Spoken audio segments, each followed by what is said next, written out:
अध्यात्मामध्ये 7 चक्रांना प्रचंड महत्व आहे. ही 7 चक्र जागृत झाल्याशिवाय आध्यात्मिक प्रगती होऊ शकत नाही असे म्हटले जाते. अनेक भारतीय ग्रंथांमध्ये या 7 चक्रांचा उल्लेख केलेला आढळून येतो. ज्ञानेश्वरीमध्ये 6व्या अध्यायात देखील या चक्रांचे वर्णन केलेले आहे. परंतु ही 7 चक्र नक्की कोणती आणि आपल्या आयुष्यात यांचे महत्व नक्की काय आहे, त्याचा आपल्या शरीरावर आणि मनावर कसा परिणाम होतो याबाबत संपूर्ण माहिती आपण आज जाणून घेणार आहोत. त्यामुळे व्हिडिओ शेवटपर्यंत नक्की पहा. 7 चक्र मानवी शरीरातील सर्व ऊर्जेचे केंद्रबिंदू आहेत. ही चक्र शरीरातील भौतिक, मानसिक आणि आध्यात्मिक वाढीसाठी महत्वाची भूमिका बजावतात. या चक्रांना जागृत केल्याने आपल्याला आत्मसाक्षात्कार आणि आध्यात्मिक प्रगती साधता येते. कुंडलिनी शक्ती ही आपल्यातील एक सुप्त ऊर्जा शक्ती आहे जी प्रत्येक चक्रांमधून वाढत जाते. यामुळे आत्मा आणि परमात्म्याशी आपले संबंध दृढ होतात. शरीरात कमीत कमी 114 चक्र आहेत असा काहींचा समज आहे, परंतु ज्या चक्रांचा उल्लेख केला जातो अशी फक्त 7 मुख्य चक्र आहेत. त्यापैकी प्रत्येक चक्र हे विशिष्ट आरोग्यावर लक्ष केंद्रित करते. या 7 चक्रांमधील पहिले चक्र म्हणजेच मूलाधार चक्र, याला इंग्लिश मध्ये रूट चक्र असेही म्हणतात. मूलाधार चक्र शरीराच्या तळाशी म्हणजे गुदाशयाजवळ असते. हे चक्र आपल्या जीवनातील स्थैर्य, सुरक्षता आणि भौतिक आधाराचे प्रतिनिधित्व करते. या चक्राची देवता श्री गणेश आहेत. मूलाधार जागृत झाल्यावर आपल्या जीवनात सुरक्षा, मानसिक स्थैर्य आणि आत्मविश्वास वाढतो. तसेच साधकांमध्ये पवित्रता वाढीस लागते. मूलाधार चक्र हे तुम्हाला आव्हानाचा सामना करण्यासाठी मदत करते. नंबर 2 स्वाधिष्ठान चक्र, याला इंग्लिश मध्ये सॅक्रल चक्र असेही म्हणतात. मूलाधाराच्या वर स्वाधिष्ठान चक्र आहे जे जननेंद्रियांजवळ स्थित असते. हे चक्र तुमच्या भावनिक कल्याण आणि सर्जनशील ऊर्जेशी जोडलेले आहे. स्वाधिष्ठान चक्र आपल्यात असलेल्या कल्पना शक्ती, इच्छा शक्ती आणि आनंद संबंध यांचे प्रतिनिधित्व करते. याच्या जागृतीने आपल्या जीवनात निर्माण क्षमता, कल्पकता आणि भावनात्मक स्थिरता येते. या चक्रात श्री ब्रह्मदेव सरस्वती विराजमान आहेत. तिसरा आहे मणिपूर चक्र, याला नाभी चक्र असेही म्हणतात, तर इंग्लिश मध्ये याला सोलार प्लेक्सिस चक्र असे म्हणतात. नाभी जवळ असलेले मणिपूर चक्र शांती, समाधान, आत्मसन्मान आणि दृढ निश्चयाचे प्रतीक आहे. हे चक्र जागृत झाल्यावर व्यक्तीमध्ये उदारता आणि आत्मशांतीची वाढ होते. या चक्रावर श्री लक्ष्मी नारायण देवता विराजमान आहेत. मणिपूर चक्राच्या जागृतीने आपल्यात असलेल्या इच्छा, महत्वाकांक्षा आणि कार्यक्षमतेत सुधारणा होते. चौथे आहे अनाहत चक्र, यालाच हृदय चक्र असेही म्हणतात, तर इंग्लिश मध्ये हार्ट चक्र म्हणतात. हृदयाजवळ स्थित असलेल्या अनाहत चक्र प्रेम, करुणा,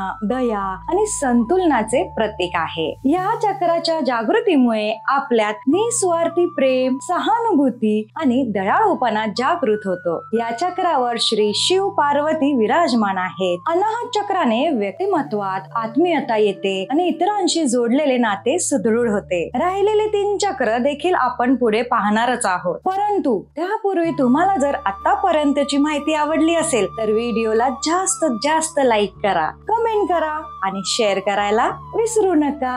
5वं चक्र आहे विशुद्धी चक्र, यालाच इंग्लिश मध्ये थ्रोट चक्र म्हणतात. गळ्याजवळ असलेल्या विशुद्धी चक्र आपली संवाद क्षमता, सर्जनशीलता व्यक्त करण्याची प्रतीक आहे. हे चक्र जागृत झाल्यावर व्यक्तीमध्ये स्पष्टता, सत्य बोलण्याची शक्ती, माधुर्य आणि योग्य निर्णय घेण्याची क्षमता विकसित होते. या चक्रावर श्री राधा कृष्ण विराजमान आहेत. विशुद्धी चक्राने साधकास स्वतत्व जाणून घेण्याची क्षमता मिळते. 6वं आहे आज्ञा चक्र म्हणजेच थर्ड आय चक्र. कपाळाजवळ असलेले आज्ञा चक्र अंतर्ज्ञान, क्षमता शक्ती आणि निर्विचार शक्तीचे केंद्र आहे. हे चक्र जागृत झाल्यावर व्यक्ती क्षमताशील बनते आणि त्याला निर्विचार अवस्था प्राप्त होते. या चक्रावर येशू ख्रिस्ताचे स्थान आहे. त्यांनी क्षमेचा महान संदेश देऊन आज्ञाचक्र उघडले होते. 7वं आहे सहस्त्रार चक्र म्हणजेच क्राउन चक्र. नावाप्रमाणेच हे चक्र सर्व चक्रांमधील श्रेष्ठ चक्र समजले जाते. शरीरातील सर्वात वर मस्तकाच्या शिखरावर असलेले सहस्त्रार चक्र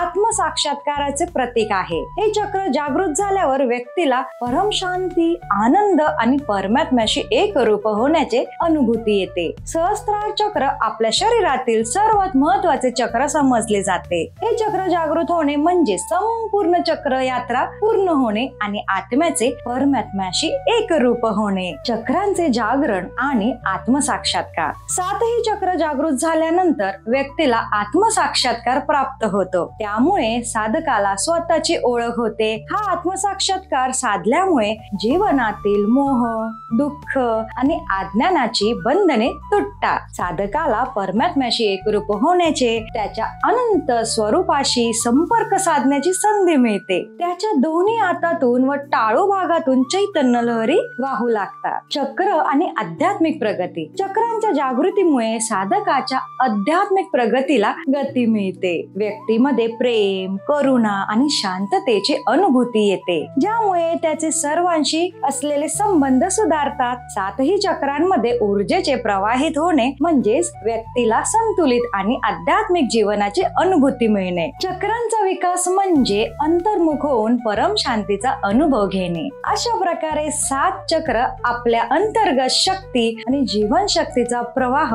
नियंत्रित करतात. कुंडलिनी शक्ती जागृत करून 7ही चक्रांचे संतुलन साधल्यास मानवी जीवन आनंदी, संतुलित आणि शांतीपूर्ण होते. बाकी तुम्हाला ही माहिती कशी वाटली आणि तुम्हाला प्रत्येक चक्रांबद्दल सविस्तर माहिती जाणून घ्यायची असेल तर कमेंट मध्ये नक्की सांगा आणि हाच व्हिडिओ जास्तीत जास्त लोकांपर्यंत पोहोचवा. धन्यवाद.